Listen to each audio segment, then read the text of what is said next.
just want to tell you a little story about the Maximum Man Conference and myself. I got to attend that conference in 2005. I had a good friend who went to the church that they held the conference at, and the Lord had been dealing with me on a subtle way that I didn't realize until I attended this conference. And my friend Steve started talking to me about the conference, and to be honest with you, I didn't want to go. I'd been out of church for over 30 years and began to live my own life my own way, and I didn't really want to hear about the church, especially the church he went to. It's one of the biggest churches in our town, and I just didn't want to hear it. But my friend didn't give up. He kept talking to me, and he got to where to me it was badgering, that he just badgered me, and I finally just told him I would go just to shut him up.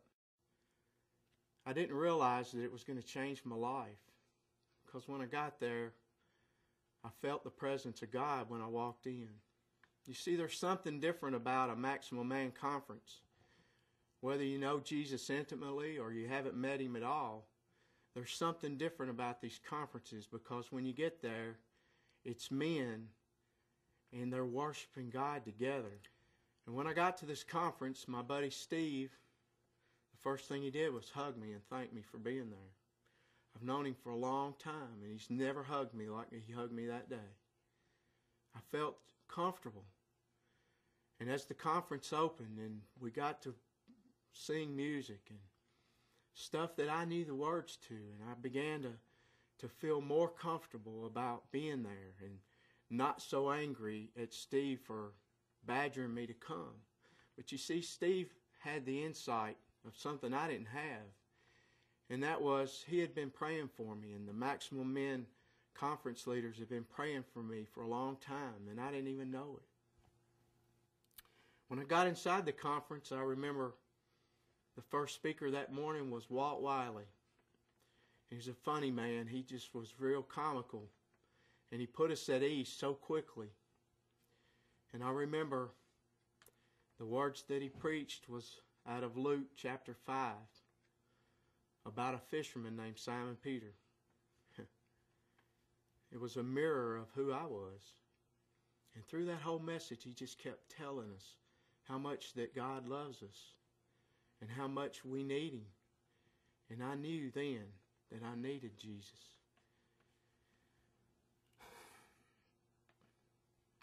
And I remember at the end of that, at the end of his speech, he got us to bow our heads. And I remember him asking, if anyone here needs Jesus, today's the day to ask Him into your heart. And for the first time in my life, I prayed that prayer. And when I did, the most awesome, wonderful peace came in my heart. Peace that I can't even describe. And I knew at that very moment that Jesus was in my life. And I'm telling you, it's changed my life so drastically. I'm not perfect. I don't claim to be perfect. But I know that through God, all things are possible. I still struggle with my finances. I still struggle with my family. But I know now what I didn't know then is that Jesus is my confidant. He's the person I rely on every day to help me.